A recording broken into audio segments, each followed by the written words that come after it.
오늘부터 국민의힘 경선버스가 본격적으로 시동을 겁니다. 이틀간 공식 후보 등록을 받으면서 최종 후보 선출까지 한 2개월 정도 되는 여정을 시작한다는 겁니다.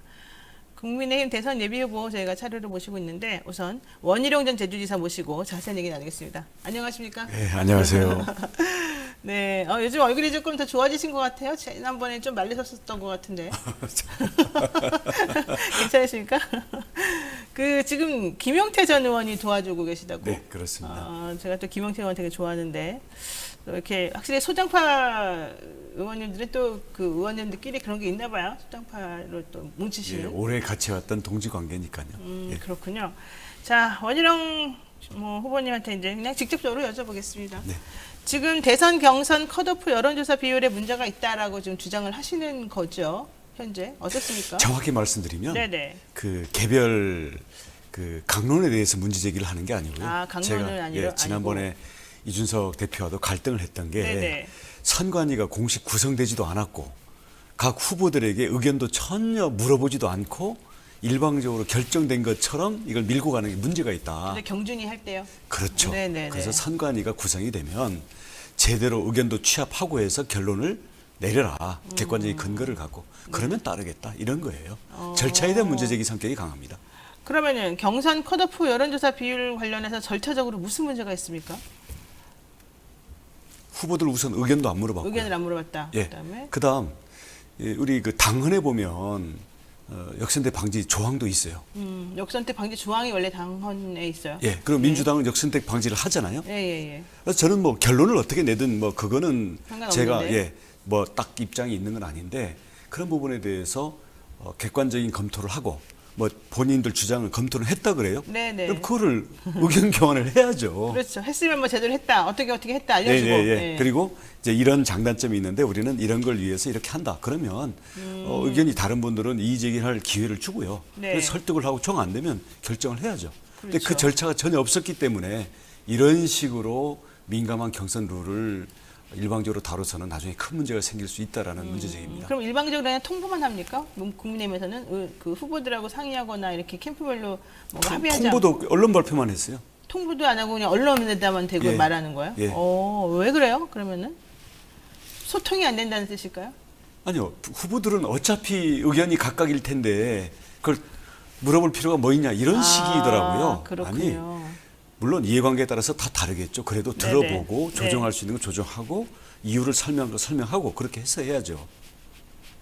근데 하태경 후보는 또 좀 다른 말을 하시던데 원 후보님이 이미 다 하기로 해놓고 막 갑자기 이제 역선택 문제를 놓고서는 경선 룰을 흔들고 있다. 본인이 이런 걸 재검토하자라고 얘기하는 것 자체가 너무 자기 부정 아니냐 전혀 이런 그런 얘기를 하시던데. 팩트와 다른 얘기고요. 아, 다른 얘기. 그 무슨 얘기인가 했더니 네. 그 과거에 그 공천하는 것을 오픈 프라이머리로 하자. 네, 2003년도부터 계속해서 예. 얘기하시는 거죠. 네. 그렇게 해서 쭉 제기를 했는데 네. 그게 결국은 도입이 안 되고 그게 여론조사 방식으로 이제 쭉 당헌이 만들어진 거 아니에요? 그렇죠. 그럼 그 안에서 이거 뭐 역선택을 방지할 거냐 말 거냐 전혀 별개의 문제예요. 왜냐하면 미국 같은 경우 오픈 프라이머리 할 때는 같은 날 함으로써 자기가 지지하지 않는 당에 가서 투표하는 거는 방지가 돼 있잖아요. 그렇죠. 예, 아예 그냥 못하게 됐죠. 그렇죠. 그래서 전혀 이건 논점이 다른 얘기예요. 그러면 지금 그 캠프 내에서도 그러니까 같은 캠프가 아니라 같은 당 내에서도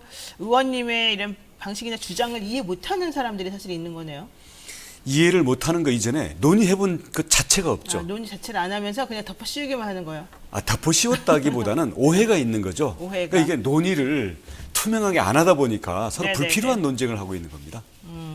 어쨌든 지금 현재 나와 있는 거는 1차 컷오프가 여론조사 100%, 네. 2차 컷오프는 여론조사 70에 당원 30% 기준. 네. 요걸 지금 한다는 거고 예. 여기 역선택 방지 조항은 고려하지 않겠다는 거고. 그게 경준이의 발표인데요. 예, 그대로 지금 선관위가 이어받은 거 아니에요? 선관위가 그대로 이어받을지 아닐지는 이제 모른다. 선관위가 그 논의를 해서 결정을 해야죠.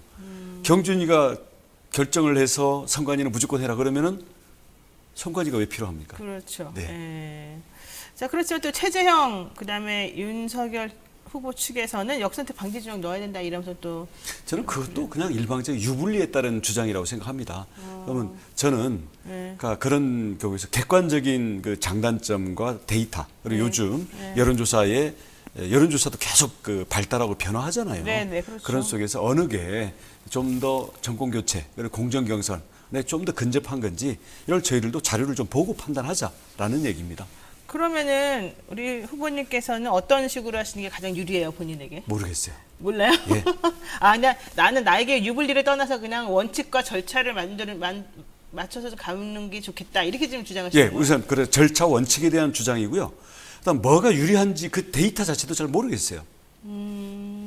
모르겠어요. 다른 사람들은 다 분석을 해놓고 이거 유불리를 가지고 분석했다던데? 예. 유불리를 얘기하는 것 같은데 저는 설사 불리하더라도 그게 충분히 공정 경선과 정권 교체를 위해서 최선의 방안이다라고 생각되면 저는 승복할 생각이에요. 그럼 역선택 방지 조항 넣는 거는 어떻게 생각하세요? 그거는.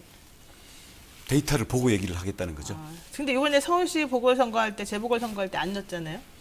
안 넣었는데 거기에서는 뭔가 당원 비율을 10%를 넣을 거냐 말 거냐 가지고 계속 그 룰 협상이 치열했던 걸로 알고 있어요. 자세한 내용은 잘 모르겠지만. 어쨌든 안 넣고 뭐 네. 협상은 치열했고 이번까지 이게 연결될지 모르겠고 좋습니다. 자, 그런데 이제 지금 당내에서 좀 후보님한테 비판하는 세력이 양쪽에 좀 많이 있습니다. 제가 보니까 하태경 후보는 원희룡 후보가 자기 정치 욕심 때문에 이준석 대표와 윤석열을 오가면서 노이즈 마케팅한다. 자기 띄우려고 양쪽을 다 죽인다. 뭐 이런 얘기를 하시던데 동의하십니까? 결과적으로 노이즈가 발생하는 건 맞지만 그 이준석 대표가 대여 투쟁에는 상대적으로 관심을 안 보이고 경준위를 통해 가지고 경선의 구체적인 방식이나 아이디어들 네. 그리고 그 룰 이 부분에 대해서 너무 관여를 한다고 판단이 됐기 때문에 이거 위험하다. 그래서 문제 제기를 처음에는 아주 관계도 처음에는 좋았기 때문에 이준석 대표하고 예. 그러니까 의견 개진, 네. 그다음 논의 하다가 이제 나중에는 서로 겉도는 논쟁 비슷하게 하다가 충돌까지 간 거예요. 결과적으로는 노이즈가 발생을 했지만 네. 처음부터 노이즈가 목적이었던 게 아니라 경선 공정에 대한 대표의 역할 그리고 경준위가 일방적으로 그렇게 언론에다 발표하면서 선관위의 출범 자체를 무의미하게 하면은 네네. 나중에 큰 문제가 생길 수 있다라는 것에 대한 경종을 울리는 게 이게 안 받아들여지다 보니까 결국 충돌까지 가고 결과적으로 노이즈가 발생한 거지. 네. 이 앞뒤가 바뀐 겁니다. 사실 뭐 이렇게 말씀드려도 될지 모르겠는데 이제 고자질 논란이 좀 있었습니다. 죄송합니다만은. 그렇죠. 왜냐하면 네. 대화 내용이 공개가 되다 보니 그렇게 될 수가 있는데 네. 이걸 굳이 설명을 드리자면 이제 문제 제기를 하니까 대표는 나는 관여 안 한다.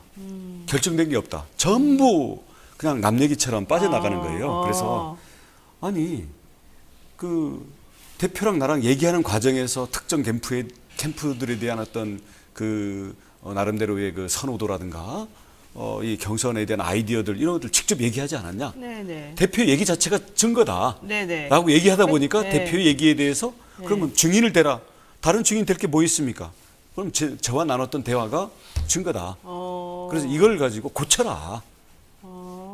그렇게 된 거죠. 그렇게 된 거군요. 예, 그래서 결과적으로는 제동이 걸렸죠. 근데 제동이 걸리는 과정에서 저도 상처를 입은 많이 거죠. 보셨죠. 예. 예. 근데 감수를 네. 했던 거고요. 그러니까 지금 아무도 거기에 대해서 나서지 않았기 때문에. 정치를 사실은 꽤 오래 하셨잖아요. 사실은 이 동네에서. 근데 그리고 되게 이미지가 이제 소장파로서 할 말은 하고 네. 뭐 나에게 불리하든 유리하든 그걸 따지지 않고 일단 그 점이 선당파, 이번에는 예. 그 점이 전면에 나선 거고요. 방법은 다른 방법이 없고 너무 급하겠기 때문에 비상수단을 쓰다 보니까 비상수단이다 보니까. 그 전에 제가 그런 행태는 없었잖아요. 앞으로도 없을 겁니다. 그러니까 그 전에 안 보였던 모습이어서 원래 네. 좀 점잖고 예의 바르게 하시던. 꼭 그런 건 아닌데 저도 싸움을 마다하지 않는 사람인데 가급적이면은 네. 서로 상대방에 대해서 선을 넘지 않는 거를 네네네. 저는 존중을 하죠. 앞으로는 마찬가지일 겁니다. 근데 자 어쨌든 간에 제가 조금 잘 몰라서 여쭤봅니다. 그냥 그 관련된 문제를 좀 깔끔히 정리하고 넘어가야 되니까. 지금 그 당시에 사실은 그 이준석 대표하고 사이에 있었던 얘기에 대해서 윤석열 전 총장 하고 있었던 문제도 좀 얘기가 나오고 이준석 대표하고 있었던 문제도 조금 바깥에 얘기가 나오고 그러니까 사람들이 전부 다 저 원희룡 후보는 윤석열 후보하고 좀 뭔가 손잡아서 좀 해보려고 하는 사람이었나 처음에 그렇게 생각을 했어요. 뭐 봉사활동을 간해 만에 이제 보이콧 한 해 만에 이제 하는 과정 얘기 나올 때 그래서 두 분이 친한가 왜 서로 그런 얘기를 하지 이제 사실은 그렇게 봤어요. 저는 잘 모르는 입장이니까. 근데 그러다가 내용을 들어보니까 이게 은근히 윤석열한테 별 안 좋은 거다. 왜냐면은 이제 어쨌든 가지 말자고 얘기를 한 꼴이 됐으니까. 그래서 그러면 또 이제 윤석열 후보하고는 좀 거리를 두면서 뭔가 이 당하고의 뭔가 협조를 하려고 하시나 보다. 이제 이렇게 생각을 했는데 또 좀 있다 보니까는 이준석 대표하고 통화를 했는데 이준석 대표가 윤석열 뭐 후보 측에 어쩌고저쩌고 했다더라. 이렇게 얘기가 나오니까 이분은 여기도 까고 저기도 까고 도대체 하고 싶은 말이 뭐였을까? 이제 이 생각이 딱 드는 거예요. 첫 번째로는. 예. 두 번째로는 왜 그런 얘기가 이렇게 오픈이 됐을까? 오픈한 데는 계기가 있고 이유가 있는 거잖아요. 세 번째로는 이준석 대표가 그렇게 녹음을 자동으로 항상 대화를 한다는 것을 몰랐을까? 알면서 그러면 그렇게 뭐 얘기가 났을까? 이런 궁금증이 들더라고요. 뭐 지난 얘기 네, 할 필요가 뭐 많지는 소상하게 할 필요는 없겠고요. 크게 네. 말씀드리면 저는 뭐 어느 캠프든 아니면 당 대표 쪽이든 저는 어느 쪽에 편드는 사람이 아닙니다. 그 봉사활동에 가지 말자는 거 왔을 때는 이게 우리 당 지도부를 이거는 너무 이건 무시한다는 생각이 들어서 그거는 당 쪽에다가 잘 아우르고 대처를 좀 잘 해라. 네. 이렇게 얘기된 게 그쪽에서 이제 사실 노출이 된 거고요. 제가 노출시킨 게 아니라. 네네. 그다음 이제 그 쭉 되면서는 이게 경준위가 진행되는 거라든지 룰을 짜는 걸 보니까 이건 또 당대표 쪽에서 경준위를 가지고 너무 독주를 한다. 그래서 이 부분은 어느 캠프와 관계없이 제가 온몸을 던져서 난 제동을 건 거예요.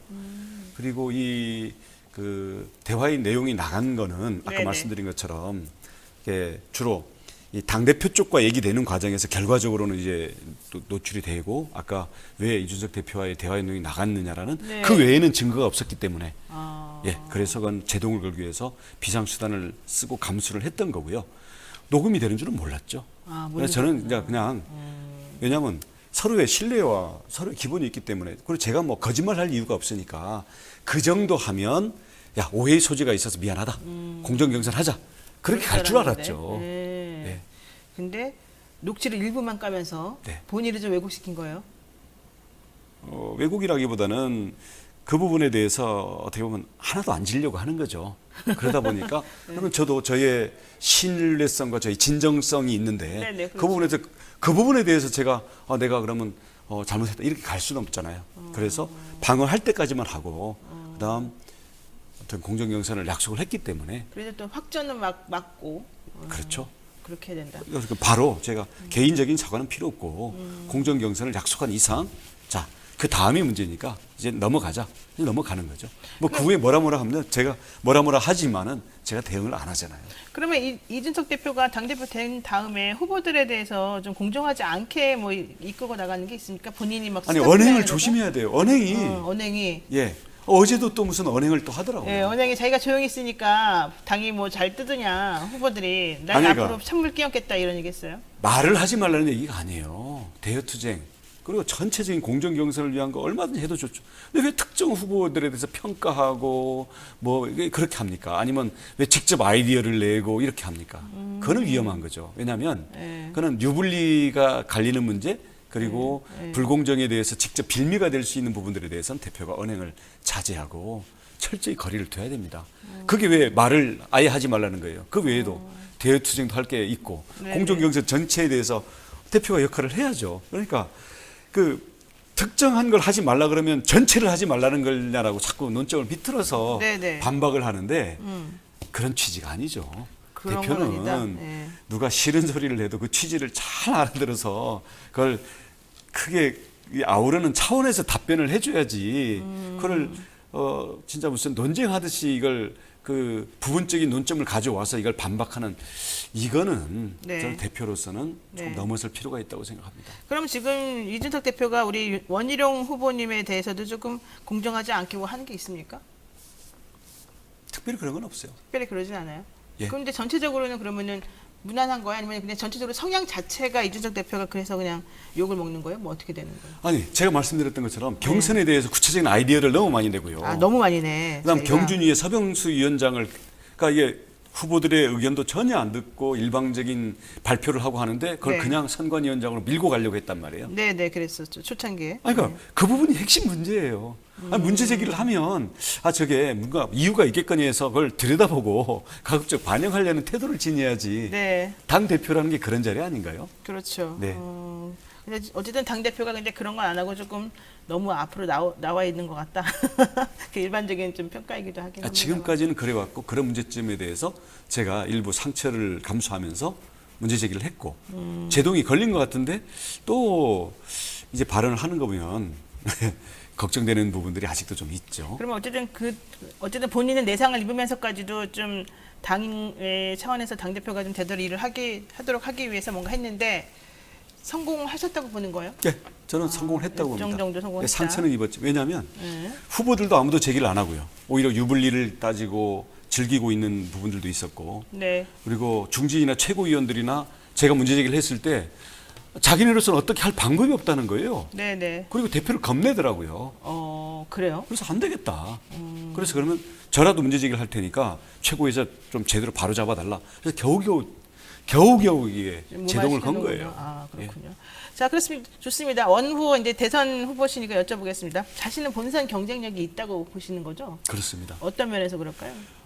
민주당 후보로 이재명 후보가 나올 것 같은데요. 네. 실제 국정 비전이나 거기에 바탕이 돼 있는 여러 가지 경험과 철학의 면에서 네. 토론에 갖다 놔도 네. 아마 다른 후보들 갖다 놓으면요. 우리 쪽에 네. 조마조마하거나 아니면 서로 대립 구도가 엉뚱하게 갈 그런 점들이 있을 겁니다. 네. 물론 지금 지지율만 보고 지금 지지율이 높으면 이재명하고 후보가 붙어서 누를 수 있을 거로 생각하는데요. 지금 만약에 이재명 후보가 뽑힌 다음에 문재인 정부와 차별화하면서 나갈 때 거기에 대한 대결 구도를 생각하면 네. 실제 토론이라든지 아니면 네거티브 검증이 붙었을 때 우리가 아무런 걱정할 필요 없는 이런 부분들에 대해서 그리고 뭐 누구는 뭐 거기는 뭐 욕이고 이쪽은 막말이라 하던데 그 부분들에 대해서는 사실은 품격과 인성을 가지고 바로 붙어야지 누가 더 나쁘냐 이걸 가지고 경쟁해 가지고는 그걸 조마조마한 승부를 왜 합니까? 네. 그러니까 어쨌든 본인은 전체적인 측면에서 봤을 때도 이 틀을 이해하고 있고 그리고 또 준비된 후보이고 검증이 다 맞춰진 그렇습니다. 후보니까 예. 본선 특히 경쟁력 이재명 후보와 맞대결 시켰을 때 그 부분에 대해서는 토론이면 자신 있다. 토론, 국정 운영이면 운영 능력 그 부분에 대해서 전혀 밀릴 이유가 없습니다. 근데 지금 야권에서는 뭐 이런 얘기 나오던데요. 무야홍, 어대홍 이런 거 나오던데요. 무야홍, 무조건 야권은 홍준표다. 뭐 어대홍, 어쨌든 대통령은 지난번 홍준표다. 실패했던 그 한계를 넘어설 수 있겠어요? 근데 지지율이 지금 좀 올라가는 편인 것 같던데요. 상대적인 지지율이죠. 상대적으로. 네. 그러면 생각보다 우리 원희룡 지사님의 지지율 많이 안 올라가는 것 같은데 그건 어떻게 그러니까 이미 생각하십니까? 워낙 문재인 정부에 대해서 우리 그 지지층들이 격앙이 돼 있어요. 그래서 네. 문재인 정부와 맞서서 그걸 강단 있게 또 아주 좀 독할 정도로 청소할 수 있는 그 부분에 대해서 지금 많이 쏠려 있거든요. 네, 네. 그러다 보니까 이 부분들에 대해서 다른 곳에 눈이 잘 안 가는 면이 있죠. 근데 그 부분은 앞으로 민주당 후보가 사실상 결정되는 9월 중순부터 국민들이 생각하는 중점이 바뀌게 되리라고 생각합니다. 왜냐하면 문재인과의 대척점이 아니라 이제 만약 이재명 후보가 민주당 후보로 결정이 거의 된 상태가 되면 이재명과 붙여놨을 때 어떻게 될 것인가로 그렇죠. 결국 지지층들의 초점이 바뀌어요. 옮겨갈 수밖에 없거든요. 그러면 다시 한번 다른 시각에서 검토를 하는 그런 계기가 올 수밖에 없습니다. 오고 있습니다. 근데 지금 다른 후보들 얘기 이제 하셨는데 지난 한 몇 주 정도 전에 인터뷰하신 거 들었는데 윤석열 후보는 좀 약간 아무것도 모르는 위험한 사람이다 이렇게 얘기를 하시고 최재형 후보에 대해서는 너무 막연하다 이런 평가를 하신 게 있거든요. 혹시 기억나세요? 네, 아니 윤석열 후보에 대해서 위험하다기보다는 그렇죠. 아니 뭐 워딩이 그렇게까지 나갔는지 모르겠는데 그때 뉴스공장에 나오셔서 아침에 말씀하신 게 예. 워딩이 그렇게 나왔어요. 윤석열은 위험, 최재형은 막연. 위험한 이유는 준비가 안 돼 있고 검증이 안 돼 있다라는 것 때문에 준비가 안 되고 그 리스크가 있다라는 얘기를 지적한 거죠. 어떤 아직도 면에서? 깨끗이 해소는 안 돼 있는 것 같습니다. 그러니까 본인의 의혹이나 이런 것들이요, 가족이나 아니면 본인 개인 그렇죠. 의혹 예. 그런 건 해소가 하나도 안 돼 있고. 예, 이제부터 검증과 토론이 시작되는 거죠. 그러면은 그 정도는 내가 충분히 이길 수 있다 이렇게 보시네요. 그렇게 생각하죠. 네. 그러니까 약간 자질이 안 된다는 측면에서 말씀하시는 거예요? 아니, 안 된다라고 결론 내린 게 아니라 그 부분이 검증이 안 돼 있다라는 거예요. 아, 근데 검증을 해보면 예, 아니 그걸 검증해서 네. 그거를 너끈히 통과를 한다면 국민들의 그 지지가 몰려 있기 때문에 그건 1등 주자로서 가게 되면 당연히 뭐 그건 국민들이 그런 결과를 만들면 거기에 네네. 우리가 승복하고 가는 거고요. 네, 가봐야 한다는 거죠. 가봐야 한다. 네. 자, 어쨌든 지금 지난번에 또 이런 얘기도 했습니다. 윤석열 후보는 내 앞에 무릎을 꿇고 뭐 어쩌고저쩌고. 표현은 좀 과했어요. 왜냐하면 네. 그 질문이 그 앞에 질문이 뭐였냐면 네. 원희룡 당신이 네. 거기에 무슨 장관이나 무슨 당직 그 제안받고 이미 네. 사실은 윤석열 캠프로 사실상 편입이 돼 있으면서 지금 그 편을 드는 게 아니냐. 네, 그래서 네, 이걸 네. 강하게 부인을 하다 보니까 아, 그 한 얘기를 방에 하다 이걸 보니까. 부인을 해야 되겠는데 네, 네. 표현이 조금 과했죠. 아, 그럼 좀 뭐 우리 과하다. 경쟁 관계이지만 뭐 무릎을 꿇는다라는 건 표현이 과했기 때문에 제가 그 부분은 좀 적절치 않았던 것 같고요. 그러니까 거기에 편입되거나 아니면 거기에 무슨 약속을 받다는 것은 그러니까 어림도 없는 이야기다. 이제 그런 뜻으로 그런 받아들여 주시기 뜻이군요. 바랍니다. 그래서 뭐 법무부 장관 시켜주신다 그래갖고 제가 그건 제가 거꾸로. 거꾸로. 예. 좋습니다. 이거 하나 여쭤볼게요. 이제 지금 여러분들은요, 원희룡 전 제주지사와 함께하고 계시고요. 뉴스 인사에 대해서 궁금한 점 있으시면은 질문 남겨주세요. 지금 몇 개 좀 질문 들어와 있는데, 이거 한번 얘기 나누고 잠깐 여쭙겠습니다. 윤희숙 의원의 부친 부동산 투기 의혹에 대해서 여야 대선 예비 후보들 전수조사 얘기도 나오고 있습니다. 원희룡 후보도 당연히 찬성한 걸로 알고 네. 있는데, 윤 의원 관련된 상황을 어떻게 보시는지요? 우선 사안의 내용은 모르겠고요. 뭐 제가 뭐 경험하거나 관련된 게 없으니까 대신 모든 걸 공개하고 네. 수사까지 받겠다. 네. 그리고 의원직과 후보직 모두 사퇴한 그 부분에 대해서 그 결기는 참 네. 대단하다고 처음부터 생각했습니다. 결기는 대단하다. 예. 그다음에. 그래서 그 후보 중에 대선 후보 중에 한 사람이기도 했기 때문에 네. 저는 응답해야 될 의무가 있다. 의무가 그래서 있다. 오늘 후보 등록일이거든요. 그래서 저는 저의 부동산 관련 또는 뭐 필요하다면 다른 재산 관련해서 모든 자료를 우선 언론과 국민 앞에 그대로 다 공개할 생각입니다. 아, 그리고 여야 후보들 네. 물론 이미 권익위 조사를 받은 사람들은 예외가 다 예외이겠습니다만은 네네. 그 중에서도 또 직계 존속 비속들에 대해서는 공개를 거부한 분들도 계세요. 그렇죠. 예. 동의를 네. 안 해서. 예, 대선 후보로 나아갈 정도라면 좀비 속에 이걸 뭐 거부하고 이런 게 아니라 국민들한테 무제한 검증을 받아야 된다고 생각합니다. 그런 자신 있으신가 보네요, 집안일은. 저는 자신 있다고 생각하는데 뭐 검증의 결과 어떤 문제가 있다면 저는 무한 책임을 지겠습니다. 이런 질문이 들어왔습니다. 윤석열 후보하고 나중에 단일화 하신다는 소문이 있는데요. 이런 얘기도 있는데요. 이런 거에 답변하다 보면 다시 무릎 얘기가 나온다니까요. 그래서 무릎 얘기가 나오는 거예요. 예. 지금 미국의 링컨 대통령, 한국의 이재명 대통령, 이들은 흑수저 중에 흑수저인데요. 우리 의원님은 안 그러지 않습니까? 이런 얘기도 하는데. 수저로 따지면 저도 완전 흑수저예요. 완전 지금 우리 흑수저예요? 부모님은 네. 저 과수원 창고에 살고 계신 분이에요. 왜 아들이 이렇게 잘 나가는데 왜 또 가수원 창고에 살고 계세요? 재산은 전혀 없습니다. 제가 뭐 돈 벌어서 갖다 드린 것도 없고요. 사모님도 의사 아니에요? 소아과 의사? 그건 뭐 저희 둘 먹고 살고 우리 아이들 키우는 거죠. 네. 그래요. 부모님으로부터 물려받은 건 전혀 없습니다. 물려받지 않았고, 네. 그다음에 본인이 자주성 가서 노력하는 형이고, 부모님들은 열심히 그래도 성실히 살아가는 우리 형이고. 그러니까 저희들이 갖고 있는 건 제주도에 지금 집 하나 네. 갖고 있는 거 그게 전부입니다. 그렇군요. 네. 서울에 집 없습니다. 좋습니다. 자, 그러면 두 번째 문제 이제 질문이 있습니다. 지금 조국 전 법무부 장관 딸 조민 씨 부산대 의전원 입학 취소 관련된 얘기가 계속 나왔는데요. 여기에 대해서 사필 기정이다 이렇게 말씀을 하셨어요. 이 사필 기정이 무슨 뜻입니까? 친구 딸인데. 아니, 스펙이라든지 표창장이나 이런 것들이 위조가 됐기 때문에 그건 입학 취소 사유잖아요. 네. 그래서 사필 규정이란 게 뭡니까? 일이 그 이치에 맞게 바르게 처리된다라는 거니까 그동안 뭐 이게 뭐 과했니 아니 뭐 논란은 있습니다만은 지금 문재인 정부가 약속했던 이 공정 이걸 배신했다는 게 특히 청년 세대들을 중심으로 해서 그리고 이 따님과 연관된 그 같은 세대에서 가장 지금 그 실망과 반감이 큰 거 아니에요? 네. 그럼 진작 바로 잡았어야죠. 그런 뜻입니다. 네, 좋습니다. 그러니까 뭐 내용은 뭐 내가 재판관이 아니니까 잘 모르겠지만은 지금까지 나온 것만 보면은 그렇습니다. 공정하지 않다 이렇게 보시는 거예요. 네. 지금 그 이재명 후보에 대해서도 이런 말을 했습니다. 최악의 대통령이 될 준비가 되어 있는 사람이다. 왜요? 우선 그 자기와 다른 견해를 펴는 사람에 대해서 너무 억압적이라고 생각합니다. 억압적이다. 지난번에 국책연구기관, 네. 그래서 이건 민주주의의 후퇴로 갈 거라고 생각을 하고요. 네. 또 하나는 뭐 기본소득이니 국토보유세니 이렇게 공약들 얘기하는 게 네네.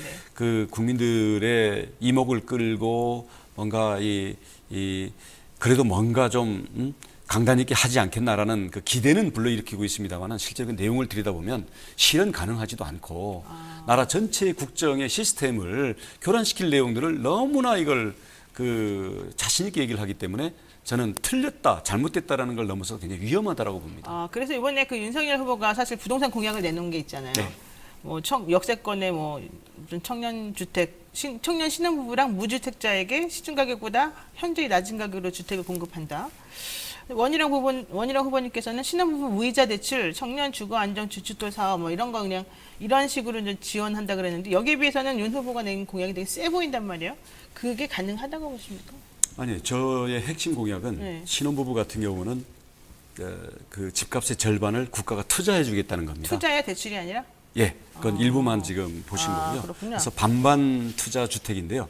차이점은 뭐냐면 저는 신규 주택의 공급이 없더라도 기존 주택에 대해서 일정 가격 이내에서는 신혼부부가 구입할 때 우리가 처음부터 내 집 마련을 해주겠다는 거고요. 제 어저께 발표한 그 윤석열 후보는 네. 보니까 원가로 공급하겠다는 건데 이건 다 새로 지어야만 원가가 나오죠. 그렇죠. 그러면 어느 세월에 무슨 돈으로 어디에다가 지을지에 대해서는 완전히 미지수다. 그냥 그건 약속에 불과하다. 그래서 그런 면에서는 저는 이미 있는 주택에 대해서 신혼부부들이 살 때도 즉각 지금 네. 당장부터도 네. 실현할 수 있는 공약이고요. 네. 그 부분들에 대해서는 지금 부지를 설사 마련한다 한들 그게 다 4, 5년 걸릴 얘기들이거든요. 그래서 과연 그걸 기다리면서 이걸 할 수 있느냐라는 문제가 있고 또 하나는 새로 짓는 주택들을 전부 원가로 공급하겠다는 거 아니에요? 네. 그럼 원가가 아닌 다른 가격으로 공급하는 주택들과의 이 시장의 교란 이걸 어떻게 할지에 대해서 나중에 토론 때 물어보려고요. 약간 무슨 공산주의식이냐 뭐 이런 얘기도 나오긴 하더라고요. 아마 비판이. 대답하기 쉽지 않을 것 같은데 왜 특정 주택만 원가로 공급하고 그러면 나머지 시장에 의해서는 원가 이상의 이윤을 붙인 그걸 그냥 방치할 건지. 그래서 안 맞으니까 서로 간에. 네. 네, 좋습니다. 마지막으로 질문 이거 하나만 하고 끝내겠습니다. 이준석 대표가 장시간도 아니고 조금 침묵한 다음에 다시 이제 어제부터 인터뷰를 하면서 내가 인터뷰를 안 하고 가만히 있으니까 대표들이 뜨더냐. 나 앞으로 계속 찬물 끼얹겠다 이런 취지의 발언을 했습니다. 이 발언의 의미는 뭐고 앞으로 이제 어떤 식으로 진행을 하겠다는 뜻일까요? 그러면? 제가 뭐 이준석 대표의 말을 해석할 입장은 아니고요. 거기 특별히 할 말 없습니다. 별로 신경 안 쓰시니까. 대표라면 네. 좀 더 과연 우리 당원들이 걱정하고 그동안 제기됐던 문제점들에 대해서 좀 더 깊이 그걸 받아들여서 새기는 자세가 당대표의 리더십을 위해서는 더 바람직하고 많은 사람들이 바라는 자세다라는 제가 원칙적인 입장만 확인하고 그럼 지금 싶습니다. 이준석 대표가 말한 건 별로 바람직하지 않나 보이네요. 자세히 내용을 못 봐서요. 네. 제가 그걸 구체적으로 찝어서 네. 이렇다 저렇다 얘기하기에는 좀 섣부릅니다. 알겠습니다. 네, 노영희 뉴스인사이다 오늘 원희룡 전 제주지사와 함께 했는데요. 여러 가지 얘기를 지금 질문들이 많이 있었었는데 제가 그냥 아까 한 두세 개 여쭤본 거 가지고 좀 정리를 해야 될 것 같습니다. 이런 비판 하나만 있어요? 비판도 하나 있어요? 본인의 이익을 위해서 제주도 버리고 지금 대통령 나오겠다고 하신 거 아닙니까? 이런 질문도 있긴 있는데. 제주도 지사를 사퇴한 것에 대해서는 여러 가지 그 시각들이 갈릴 수 있어요. 어느 걸 중시하느냐에 따른 건데 저는 오히려 대행에게 권한과 책임을 다 깔끔히 넘겨주는 게 저는 책임을 다하는 거라고 오히려, 생각을 했고요. 네. 경선을 뛰는 이상은 지금 이재명 지사 같은 경우는 자기 연차휴가 쓴 것도 공개도 안 하잖아요. 네. 그래서 도지사의 시간, 예산, 인사 이런 부분들에 대해서 저는 지사 찬스를 경선에 쓰는 거는 전부 안 하겠다라고 해서 내려놓은 겁니다. 그래서 보기 나름이라고 생각하는데요. 네. 그런 면도 있다. 저는 알겠습니다. 그런 말씀을 드리고 싶습니다. 네, 알겠습니다. 자, 노영희 뉴스인사이다 원희룡 전 제주지사와 함께했습니다. 오늘 말씀 고맙습니다. 네, 고맙습니다.